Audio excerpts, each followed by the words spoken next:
अरे बेटा, टिफिन तो लेता जा।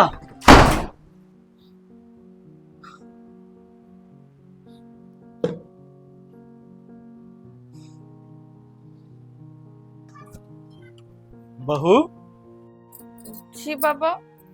क्या हुआ बहू? ये शाम इतना गुस्से में क्यों चला गया? कुछ नहीं हुआ पापा, सब ठीक है। देखो बहू, माना मैं तुम्हारा ससुर हूं, पर मैंने तुम में और अपनी बेटी में कोई फर्क नहीं समझा। जैसे तुम मेरे लिए हो, वैसे मेरी प्रिया भी है। मैं तुम दोनों को तकलीफ में नहीं देख सकता। तू बता मुझे, अगर शाम ने तुझसे कुछ गलत बोला है तो मैं आज ही उससे कान पकड़वाकर तुझसे माफी मंगवाऊंगा बेटा। दरअसल पापा, परसों मेरे मम्मी पापा की एनिवर्सरी है और मुझे घर जाना था, पर ये भेजने से मना कर रहे हैं। जब मैंने जाने के लिए जिद करी तो मुझे डांट के चले गए। पर ये क्यों नहीं भेज रहा है? पता नहीं पापा। चल तू परेशान मत हो, मैं बात करता हूँ उस गधे से। जी। और हाँ बहू, तू अपने कपड़ों की पैकिंग कर ले, कल शाम को ये तुझे मैके छोड़ कर आएगा। हैं? ठीक है पापा।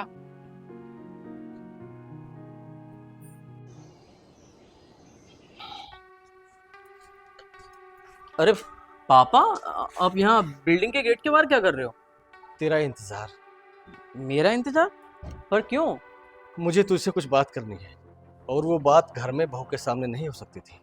अरे ऐसी कौन सी खुफिया बात करनी है जो घर में नहीं हो सकती? तू बहू को मैके क्यों नहीं जाने दे रहा है? मतलब उसने आपसे मेरी शिकायत करी है? बहू ने मुझे कुछ नहीं बताया, मैंने तुम दोनों की बातें सुनी। अब साफ साफ बता, आखिर बात क्या है? बात यह है पापा कि पूजा अंधी हो चुकी है। अरे उसे इतना भी याद नहीं है कि अभी 15 दिन पहले आपको हार्ट अटैक आया था। अरे इस समय उसे आपकी देखरेख करनी चाहिए, आपकी सेवा करनी चाहिए, ज़्यादा से ज़्यादा आपका ख्याल रखना चाहिए। पर नहीं, उसके लिए ये सारी चीज़ें इंपॉर्टेंट नहीं है। कुछ जरूरी है तो अपने बुढ़े माँ बाप की एनिवर्सरी मनाना। ये तू अपने सास ससुर के बारे में कैसी बातें कर रहा है? मैंने तुझे यही सिखाया है, यही संस्कार दिए हैं? सॉरी बेटा, वो तेरे सास ससुर हैं, तुझे उनकी इज्जत करनी चाहिए। अगर तू बहू के माता पिता की इज्जत नहीं करेगा तो बहू तेरे बाप की इज्जत क्यों करेगी? बेटा, रिश्ते बैंक में जमा पैसों की तरह होते हैं, जितने जमा करोगे उतने ही मिलेंगे, समझा? और एक बात बता, तू मेरे लिए घर में बहू लाया है या नौकरानी जो सिर्फ मेरी सेवा करती रहेगी? अरे मैंने तुझे पैदा किया है, बहू को नहीं। मेरी सेवा करने का फर्ज तेरा है, बहू का नहीं। इसीलिए बहू को मैके जाने दे, समझा? जी। चल तू ऊपर जा, मैं थोड़ी देर में आता हूँ, जिससे बहू को शक ना हो। ठीक है।